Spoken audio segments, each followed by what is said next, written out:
You're welcome back. This is Newsfile, your most authoritative news analysis show. And here on Newsfile, we put Ghana first. The show is coming to you live from Kokomlemle. This is your Joy News channel on the multi-TV. Also on radio, Joy 99.7 FM, Love 99.5 in Kumasi and elsewhere. We can be heard on over a dozen affiliate stations. You can also use your internet or your mobile phone and download the TuneIn app and listen to us in very clear sound.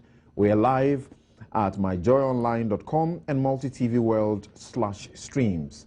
Later, the show is available on your ABN television, Sky Channel 235 in London and elsewhere in Europe. Now, a lot of issues have come up for discussion in the course of the week and dominated the headlines, and those are the issues that have taken our attention. Number one, we are looking at the IMF matter and the conditionality about rationalization. The president says it doesn't mean job cuts, it doesn't mean retrenchment, it doesn't mean downsizing. His ministers say same. Are they using a dictionary we are not familiar with? Well, we will also be looking at the issue of utility bills that tertiary institutions are now supposed to pay. The students in tertiary institutions are now supposed to pay. The government announced that this was agreed together with the students, but they have issued a statement on the auspices of the NUCS, the National Union of Ghana Students, saying they never agreed to any such thing, and any such unpopular move, they say, will face an unwavering alluta that will shake the very foundations of our government. I'm quoting them. These are not my words, right? And of course, we would also be looking at first of all, briefly at the alleged payments to journalists at the Flagstaff House, which is said to be a bribe or not a bribe. Which exactly is it? And when we do have time, we would briefly look at KKD's freedom, quote unquote, because it takes just a hearing notice to resuscitate that issue. A hearing notice is just a paper like a one-page paper that simply says, this matter, we said we are not interested, we are interested again, back, and the issue is back for discussion. But will it ever happen, really? Thank you very much. Thank you very, very much indeed. Now, my guests are here and seated in the studio, and I'll take a quick break and I'll return to introduce my guests to you, and then we do the issues that we have to discuss. We'll be right back after this. You're welcome back. This is Newsfile, your most authoritative news analysis show. My guests are seated. Egbert Faibille Jr. is supposed to be the very final man to join us. He's not joined us yet. I hope that he's around. Egbert, do get here as quickly as you can because I want to have the editor's take on the Soli matter. James Agalga is Deputy Interior Minister. Dr. Ali Duseidu is a lecturer at the University of Ghana Political Science Department. Also, Kweku Bako Jr. is Editor-in-Chief of the New Crusading Guide newspaper, and he's a regular panelist. Gentlemen, good morning and welcome to Newsfile. Good morning. Good to have you. Now, first of all, I'd like to take your brief views on this issue of what we call Soli. Within the media parlance, it means solidarity, and it is money that is given out to journalists, reporters, when they go and cover an event. It's given to them sometimes in the name of TNT, or almost always in the name of TNT. Yet, what we are discussing now is whether or not that is actually not bribe.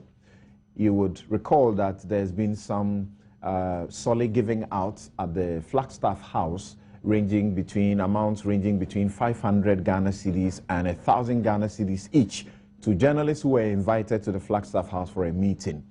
And one journalist, some journalists declined, or we are told one journalist declined. That is Kojo Yankson of the Super Morning Show on Joy FM. Now, the issue has become public. is it Ato Kwame Nadazi, you know, made it public, and it's since become an issue for the debate. Abdul Malik Kubako, you have heard, is being ridiculed in some circles as having attempting very shamelessly to defend what is an obvious bribe. He says one of his reporters received 500 Ghana cedis. It's not bribe. What do you say? You may have heard Kuku Sechiado on that. There are no blurred lines as far as he is concerned in this matter. Now, I start with those of you who are not journalists. And you as an MP and as a deputy minister, you have had to interact with journalists a lot of the times. Sometimes you've had to part with some money to a journalist, haven't you? Yes, Samson, good morning to your cherished viewers. And this whole question of Soli needs to be put in its proper context. Sometimes we invite journalists to grace a program. They are human beings. Now, after the program, clearly you want to refresh the journalists. If time won't permit you to do so, you part with some few cedis to the journalist to either transport himself back or have lunch, purely on humanitarian grounds. I do not think that that would amount to bribing journalists. Having said that, something, if from the outset the motivation for the participation... Does it matter the quantum, the amount of money that you give out? It depends upon the circumstances, the distance, the mileage that a journalist would cover in order to be able to participate in the program. Now, for me, if from the outset the motivation for the participation of the journalist in a program is money, he is induced from the outset that, look, if you cover this program, you'll be paid a certain amount of money, and he goes. Then within that context, you can say that the journalist was bribed or induced by monetary considerations to participate or cover the given program. But if from the outset there was no financial inducement whatsoever, and the journalist attends and covers the program, then he's patted on the shoulder with some few cedis, I think that we should be sincere with ourselves. That wouldn't amount to the payment of bribe to the journalist. When I worked as a reporter, both for Joy FM and for the BBC, everything, everywhere I go is paid for. So what's the point for the TNT thing? What's it about? Oh, but Samson, I have witnessed instances where journalists come in taxis. They come with all their equipment. Transporting those equipment becomes a problem. And so you just look on and say, why the media house in question... That's what I'm saying. That's what I'm saying is paid for. Well, sometimes on humanitarian grounds, you want to appreciate the journalists for the good work done. And so you part with a few cedis and say, have this. Due to time constraints, I cannot have lunch with you. Have this. When you get out there to the nearest restaurant, you can have lunch. I don't think there's anything morally wrong with that arrangement. And you don't think that this will in any way affect the independence and impartiality of the journalists in doing the story? Not at all. Not at all. We must also learn to respect journalists. These are professionals who believe in their own integrity. And so if you come to, say, cover a program, and because some few CDs have been given to you to buy lunch, you would allow your appreciation and presentation of the issues to be influenced by that singular act of say, provision of lunch. But then you simply don't have integrity. But I think there are many more journalists out there who have integrity and cannot be compromised by what we say is called Soli. But as I said in my earlier submission, if from the outset the journalist is induced by monetary consideration to cover a program, then it is wrong. Everything about that arrangement would be wrong. But if from the outset, the arrangement would not include the payment of money at the end of the program, and the organizers think that, look, because you have done a good job, let's pat you on the shoulder with a few CDs, I wouldn't think that that is wrong in itself. I see. I'll let you know what Occupy Ghana thinks about this particular development. They have a very tall letter, press release that they issued yesterday on the back of this Soli issue. I'll read it and take my very good friend Dr. Seidu's views on it. Occupy Ghana says that, you remember that sometime last year they organized a corruption, platform at which they denounced things like these, and that's the place where, you remember very popularly, they issued out the fact that the AG was not doing that, Auditor General was not doing its job in issuing surcharges and disallowances to make us get some money back, and all the corruption that was going on. Now, we've just heard the president yesterday say that he can't fight corruption alone. He needs everybody's support when he was speaking to chief directors.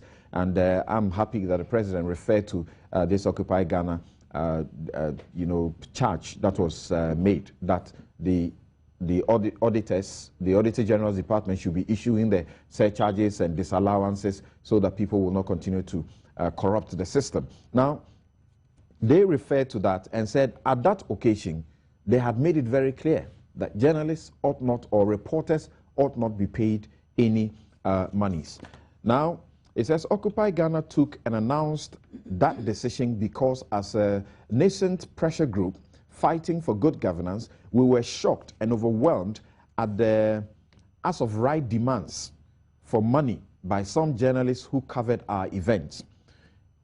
We could not reconcile our position with distributing monies to journalists just so that our events would be given coverage. We were gratified and then strengthened in our conviction because some press houses expressly frown on their staff receiving such monies, and that includes the multimedia group. But you may find that some multimedia reporters may go and still take, because they will not be found out. It says that we took that risk and announced our decision. The impact was massive. Some journalists refused to report on us anymore. Before our eyes, after the announcement, one journalist began to delete pictures he had taken at the event from his camera. Although his report was later carried in his paper, it contained such shocking misrepresentations of the event, which could only have been deliberate. We reported him to his employers and, at their request, wrote to confirm those incidents. We are yet to hear what happened to the investigations. Having been through that experience, Occupy Ghana is concerned about the brewing story that after a social event for journalists organized by the new Chief of Staff, Mr. Julius Debra, envelopes containing amounts of money, reportedly 1,000 Ghana cedis, were distributed to the journalists. Considering the number of journalists present, it has been estimated that nearly 100,000 Ghana cedis was distributed after the event. This comes at a time when SHSs in the northern part of Ghana are unable to reopen for the third term because of lack of funds. It comes at a time when Ghanaians are having to struggle with Dumso, which is due, at least in part, to the government's inability to pay its debt to the Electricity Company of Ghana and the Volta River Authority, estimated to amount to some 1.7 billion Ghana cedis. According to the Ghanaian Times banner headline of 24th of April 2015, government ministries, departments and agencies owe the Ghana Water Company Limited some 106 million in unpaid water bills. University students have been notified that from the next academic year, they would be expected to pay utility bills, probably for the first time in this country's history. Although 1,000 may look and sound like chicken feed to some, the country's economic situation is so dire and desperate that this is the time that every brown peswa of public funds ought to be channeled into fixing our problems. Egbert, Faibille, good morning and welcome to Newsfile. I'm excited to have you as well. Now, surely this is not the time to splurge, overindulge, and grease the gravy train. It is an insult to the Ghanaian who is forced to sleep in the heat or who has to suspend work on account of the harsh effects of Dumso to read that ranking high on the government's priorities in these times is the distribution of free monies to journalists for no work done. The Father Christmas mentality ought to stop forthwith. There is no doubt in our minds that Soli is a wrong, despicable, and repugnant act of corruption, especially when it is the taxpayers' monies that is being used to fund and support it.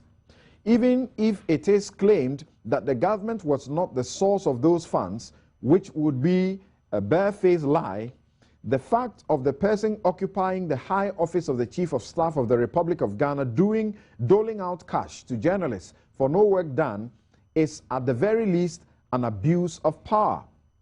They go on to say that the government cannot be oblivious to its constitutional obligation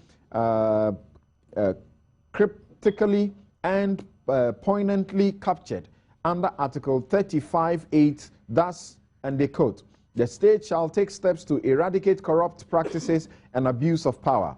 There must be," unquote, "there must be a reason why ours is probably the only constitution in the world that mentions corruption by name. Occupy Ghana therefore takes this opportunity to express its righteous anger at and total rejection of what took place at that event. We take this opportunity to throw a challenge to the President and first person of the Republic, upholder of the Constitution and Commander-in-Chief of our armed forces, to take a bold decision and publicly condemn this incident and rebuke the Chief of Staff in no uncertain terms or qualified terms. We challenge the President to make a public announcement that henceforth there will be no distribution of monies or any other forms of inducements to any persons at any functions.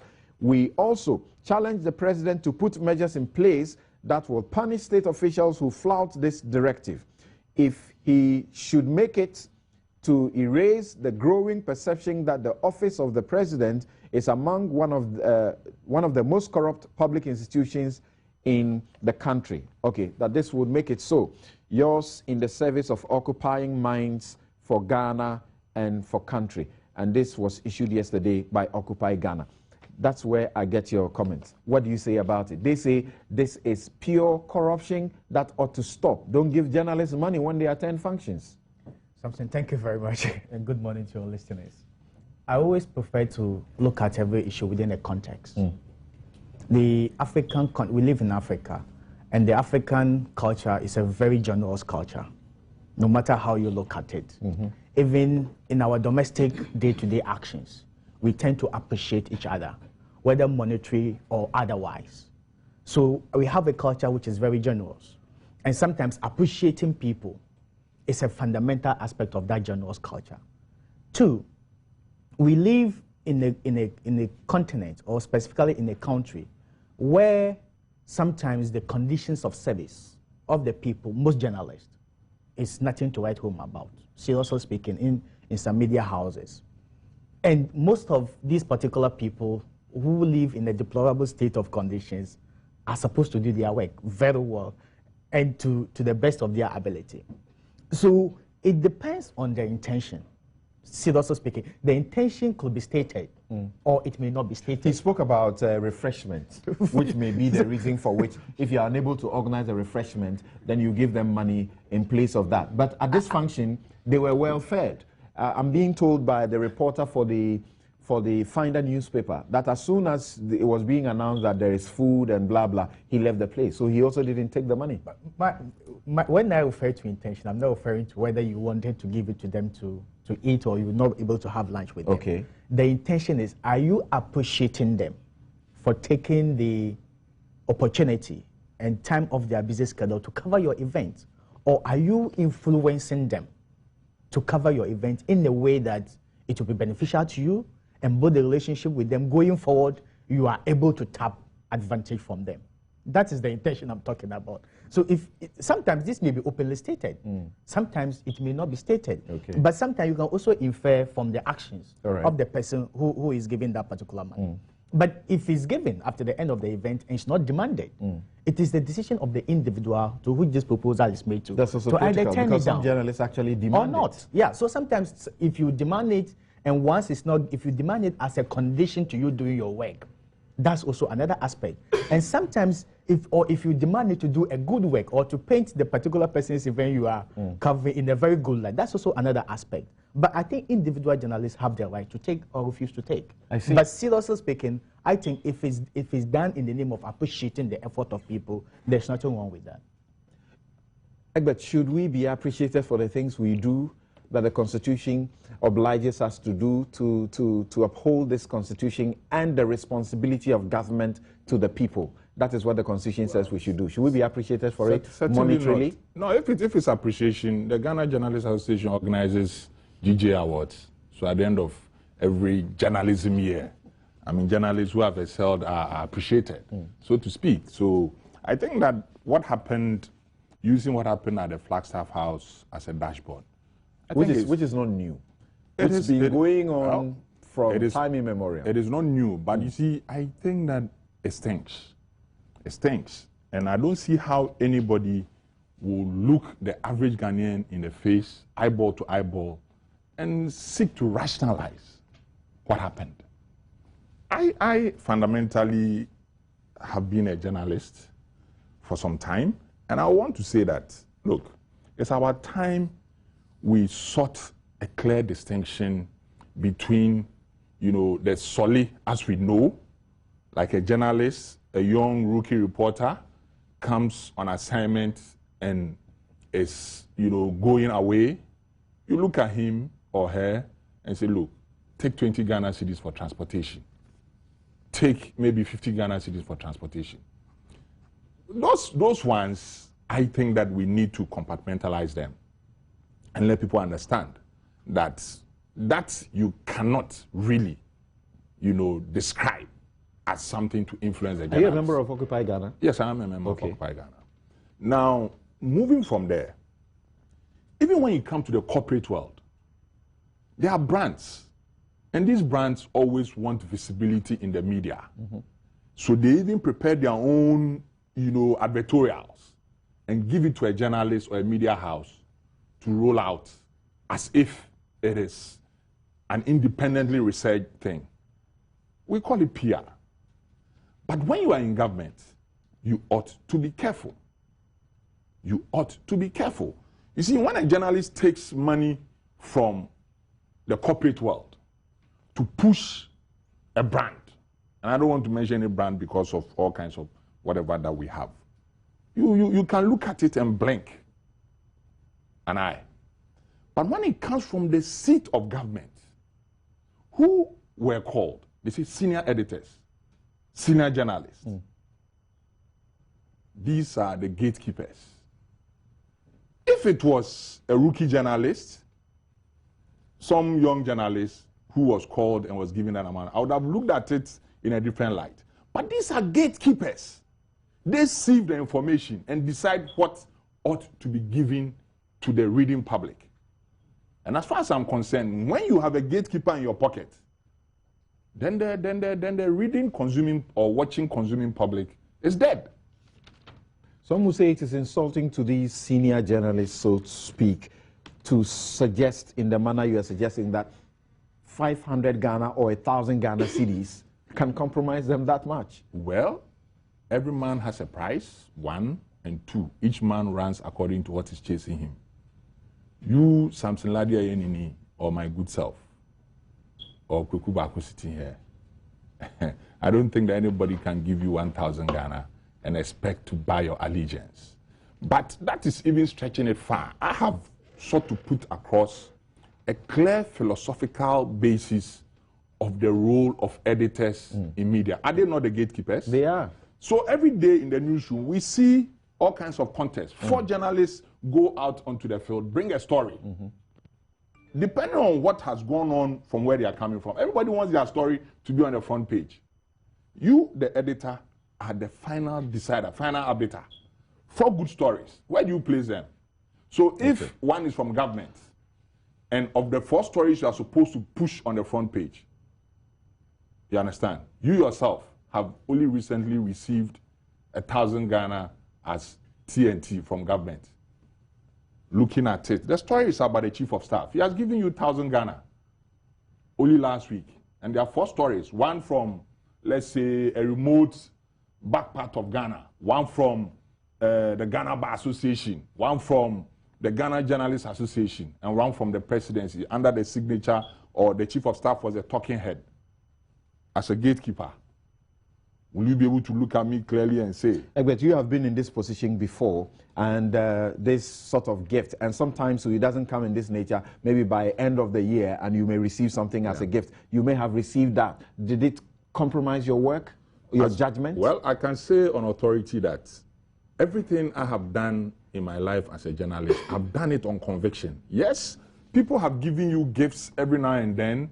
Sometimes even after a story, somebody will come and say, oh, I like that story. So, oh, for your efforts, take this. That is after the fact. But to take money to, if you like, play somebody's story in a certain light, to if you like, you know, send your readers to a certain level of, if you like, mass, I think that has not been my style. Okay. That has not been my style. But I think that the presidency ought to be kept clear. You know why I'm worried? Only a few weeks ago, Yabwa Tinjan, the immediate past national organizer of the NDC, was on air raising allegations against the immediate past chief of staff, Prosper Bani, as regards Bani's influence in ensuring that he lost. It was money, again, from the Flagstaff House. From the Flagstaff House, from the presidency. Now, just a few weeks or months after that, we also see Julius Zebra also caught in the same vortex. What is it at the presidency that is making the sharing of money a way of life? So I take it that you endorse Occupy Ghana's statement that is saying that the president should publicly denounce this and ask the Flagstaff House and government department ministries to stop giving such things forthwith. The presidency is a place where policy is taught through and supervised and compliance ensured. All of a sudden, we are seeing the presidency being, if you like, a microfinance. And he should at least reprimand the chief of staff for this? Reprimand is even a small. I see. That's very interesting. I'll take James's view on that briefly, but I'm coming to Abdul Malik. Now, see, Dr. Alidu talks about the culture of the Ghanaian, which is generous and giving. As a journalist, reporter, I went to occasions where my interest is just go get the story. I don't wait for the program to end. I go in the middle, get my story, and I leave. I come to my office, and then later on, you have the PR or somebody from that particular event organization coming to my newsroom and asking for me because I didn't take my cash, and then they are bringing it. And my editor says he didn't take because it's a sackable offense here in our newsroom, and the person says no, we still insist that he should take it. Yes, it's no news to me. There are many press houses that have that policy. That's right. Yes, sometimes it's observed more in the breach than in its observance or compliance. And there's a reality out there that informs this kind of breach. But let me proceed one by one, if you don't mind. Okay. I've just heard from you that is it Johnson? Yes, he didn't take. Yeah. And then you've added the finder. Yeah, the finder, Evers Dako. He didn't take. Yes. I have voluntarily done a disclosure that one of my editors who I asked to go because I couldn't make it, after the whole event, after I had read Atuqua amnesty and other arguments on social media, I wanted to verify. Okay. So I called him to ask if indeed there was any such thing. And he said yes, he had an envelope. Okay. And in the envelope was 500 Ghana cedis. Right. Now, those who said they didn't take, did they see anybody else taking?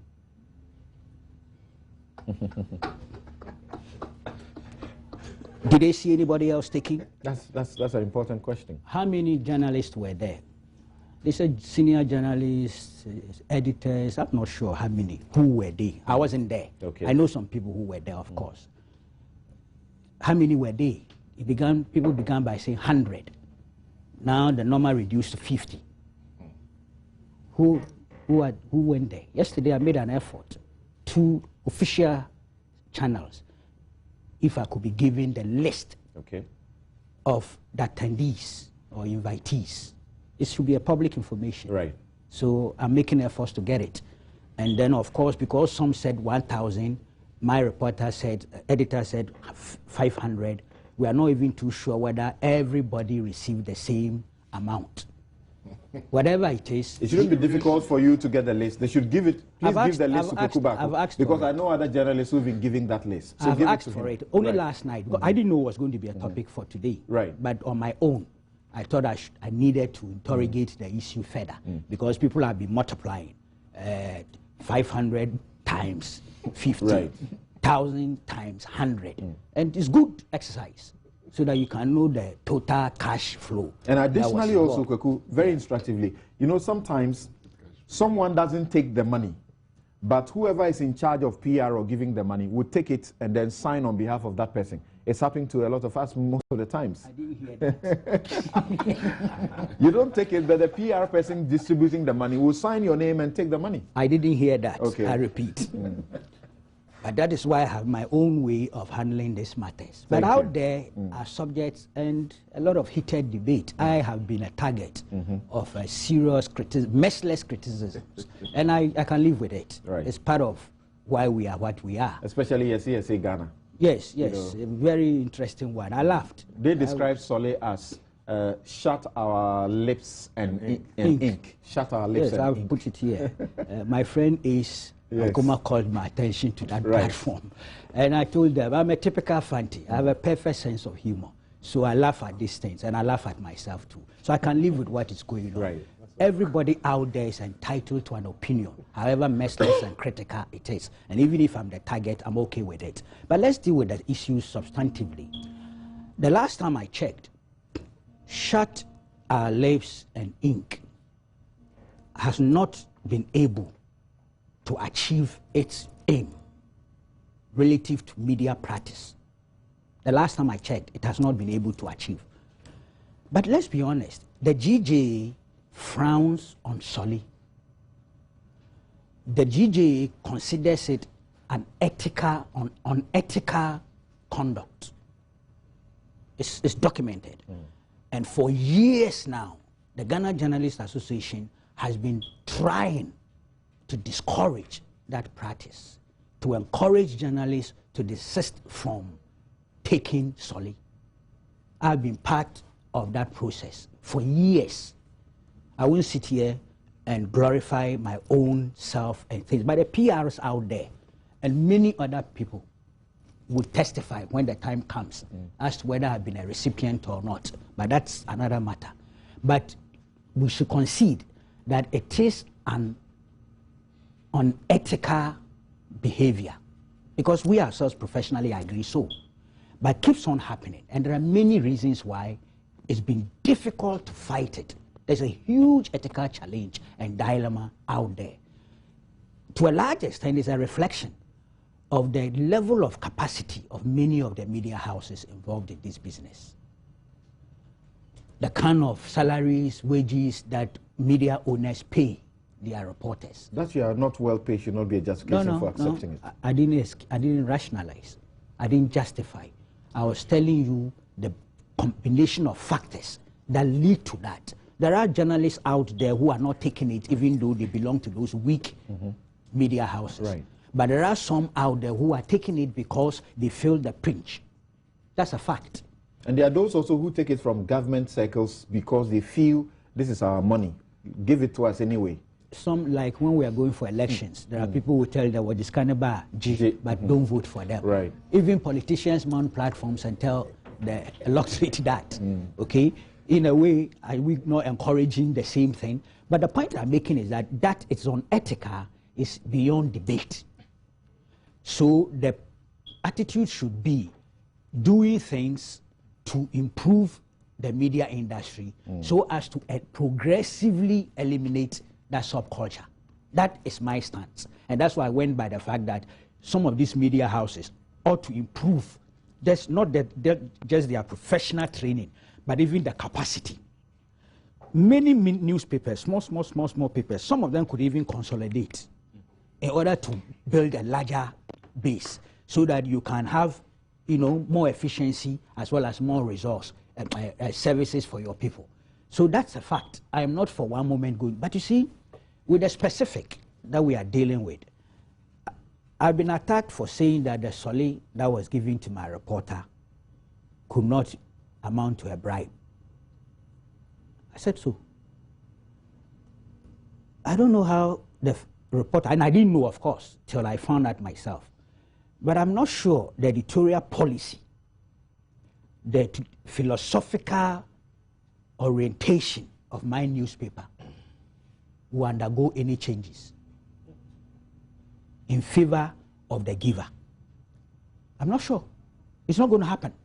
So I made a point that if indeed the intention, and I have to be honest, I don't think that was the intention of the chief of staff in giving out those monies, was to bribe and manipulate, that was dead on arrival. Was an exercise in futility. So you say, you agree, you stick to the GJ's position that it's unethical, but it is not corruption.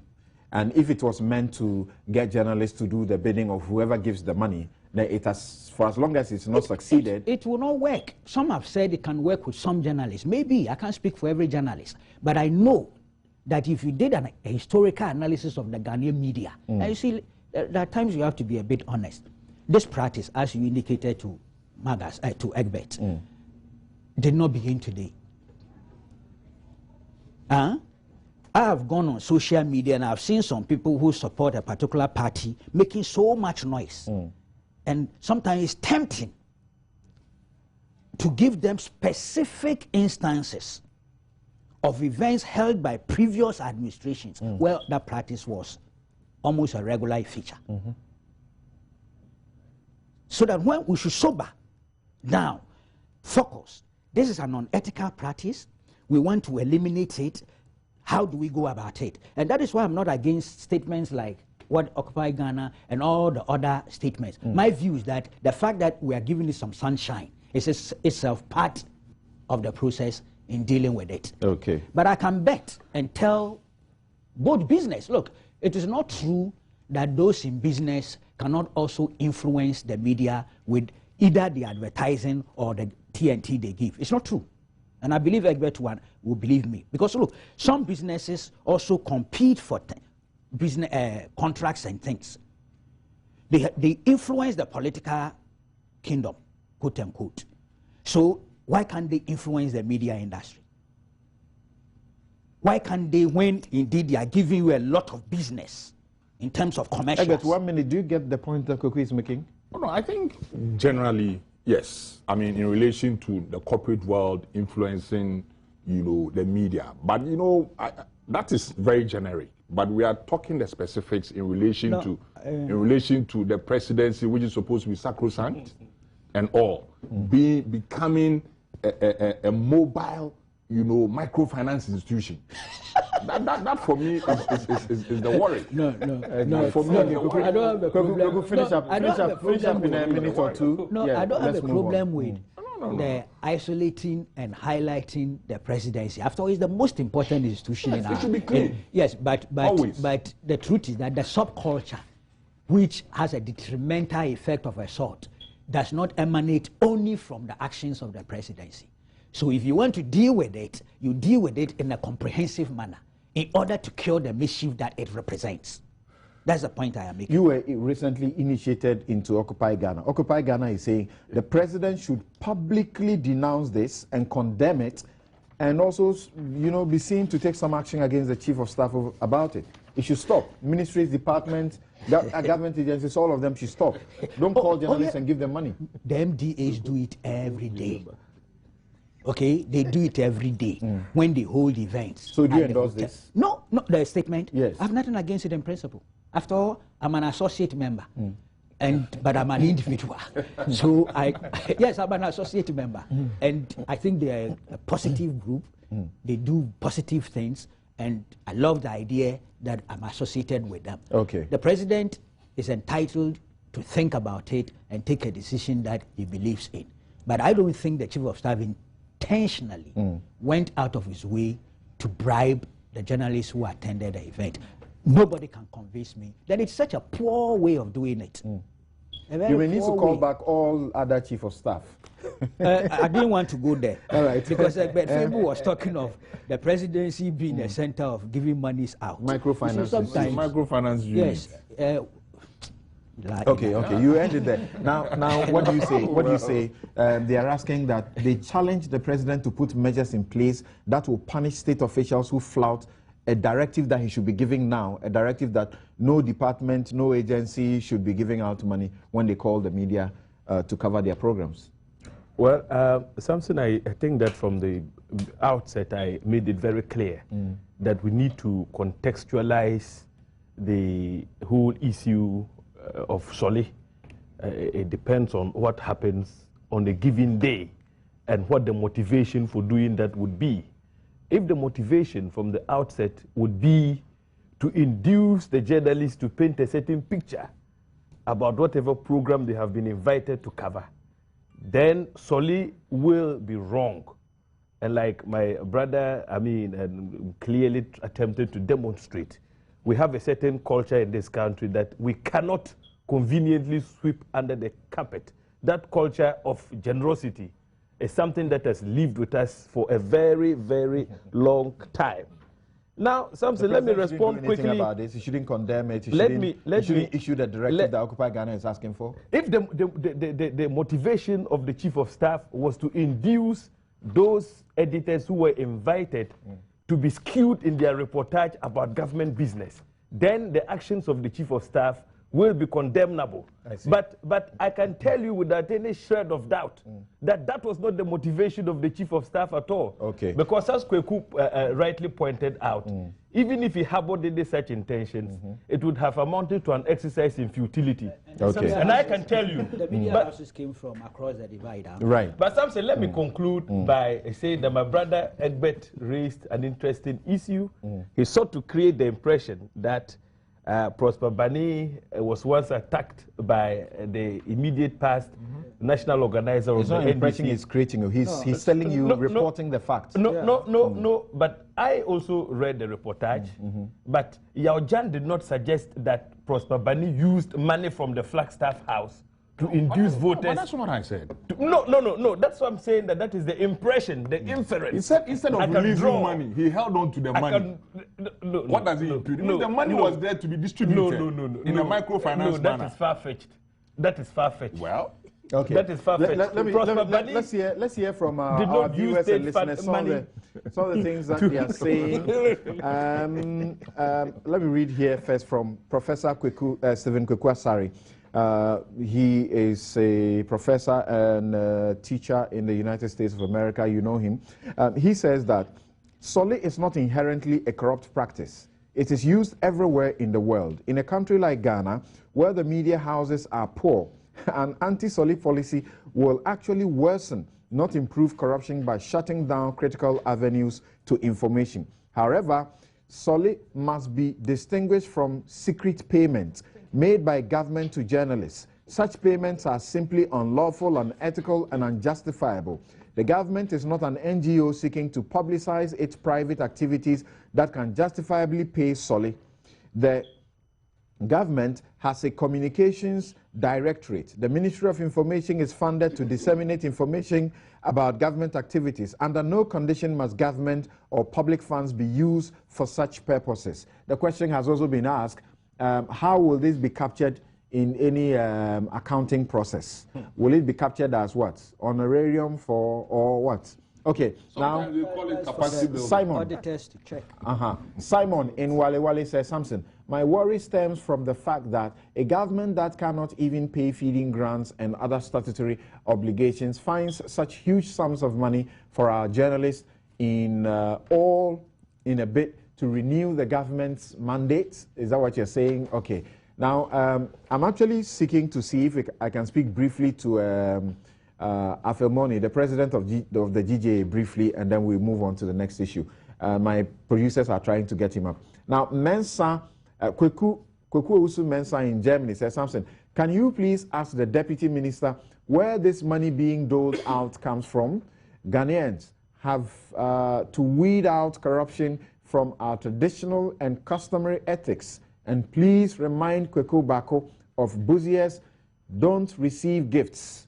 They are bribes, quote unquote. Oliver Bamba in Salaga says, if the government can dole out such huge amounts to journalists for no work done in the name of Soli, then I can confidently say that this country does not need an IMF bailout. You're not carrying it too far. Musa Abatoa in Kumasi says something, I think we are missing the point here.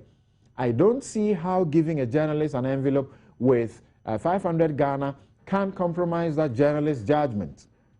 Let us respect our hard-working journalists. They are doing exemplary work in the country, though they are paid peanuts. I tell you what, if anyone wants the Soli thing to cease, media houses should begin paying their workers what they are really due. Thank you for those comments. I can assure you that the comments that have come in on the back of this issue are just too many. Just too many. Let me see. I'm just trying to take one or two more, and then we'll move on. I'm taking those I see here on my page. Manasseh Azura Awune says, I'm not supporting Soli, but there are more serious issues with media and integrity. So what's the point? Do you support it or you don't? Then Samuel Boabing in Awoshi says, okay, you are dealing with a different issue. We'll deal with those matters sometime later. Thank you very much for all of the messages that have come in. Atul Donko says, my question to Honorable Agalga is, how would the office of the president account for the 10,000 Ghana cedis in if the chief of staff was willing to pay, the one the chief of staff was willing to pay? How is the government going to account for it? You have an idea how it will be captured under any accounting process? Oh, Samson, this is a question.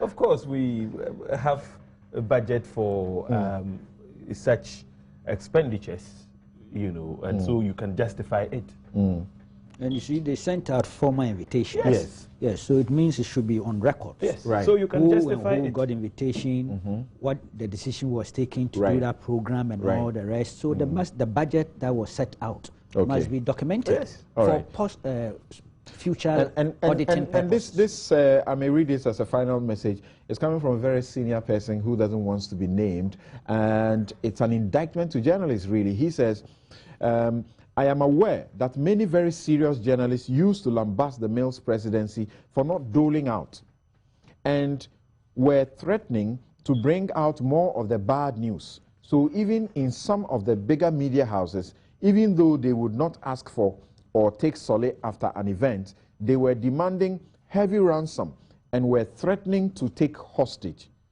No, but this is unfair. It's unfair. If he's not prepared to disclose his identity and also give us details, it's so unfair. It's too sweeping. Right. Well, there are other things that we know that contradict what you said. That in the Mills administration they were not really paying money to. Presidency, some of us in our media houses were even banned from going to the castle for any event whatsoever. So and some journalists were being well paid. I will take exception to such, such a cowardly, statement. Whoever sent this should be bold enough to put their name. We are sitting here discussing. You are hiding your bedroom under your bed and are shooting missiles, which you don't want to be identified with. This kind of life is like. Kuku, what do you say? No, journalists, we've been challenged, with so many aspects of this whole matter. I recall when the good old professor, may he rest in peace, when he sent me 1,000 Ghana cedis in an envelope to support my wedding in 2009. You go and check what people said. 1,000 Ghana cedis to support my wedding budget. I'm talking of President Mills. It was a drop in an ocean in terms of my own budget, and yet it was used against me. Look, when the GGA was given the building by the Kufuor administration as for the press center, it became an issue. When President Kufuor honored some journalists, including my good self, it became an issue. We are always challenged with many interpretations of what happens to us, you know. But at the end of the day, I'm saying history has shown that the last segment of the Ghanaian media have stood very principled. This thing about shut our lips and ink has been an exercise in futility. It hasn't worked. Okay. Thank you very much. It will not work. Thank you very much. Well, thank you very much. My production tells me a few questions I need to take before I move on. We're going on with the program, this news file, and this one says, Samson, John Benjamin, British High Commissioner to Ghana, said this in November, quote, but what are we to think when certain journalists expect the famous Soli to cover our events? Isn't covering the news actually their job to start with? And if they aren't paid sufficiently for doing so, isn't that an issue between them and their employer rather than our or anyone else's problem? And if those journalists who pride themselves on reporting corruption in others then ask for unofficial payments themselves, isn't that just a touch hypocritical? This is coming from Limpo Isaac in Kaswa. Then Ato from Buduata, yes, Buduata, says, there are graduate teachers who have taught for over 2 years without being paid. And the most annoying thing is that they will be paid 3 months' salary arrears, all in the name of there is no money. Yet the government is willing to splash such huge sums of money just in a day. How would such unpaid teachers feel when they hear such issues? Is Ghana really worth sacrificing for? I leave it to our judgment. This one, you don't identify yourself. You say, is James saying 500 Ghana cedis, a few Ghana cedis is small? Apart from the amount involved, is morally wrong because it can influence reporting. That's what you think. And the final one from Esenam in Koforidia says, Samson, how much does that journalist earn for one to give them between 500 and 1,000 for transportation? If you consider that some public servants earn less than 500 a month, then I believe it's a bribe, because if the media house cannot afford the cost of obtaining news for their business, then they should not be in business at all. Thank you very much for those messages. Atokwa Minadaze, you see what you have brought?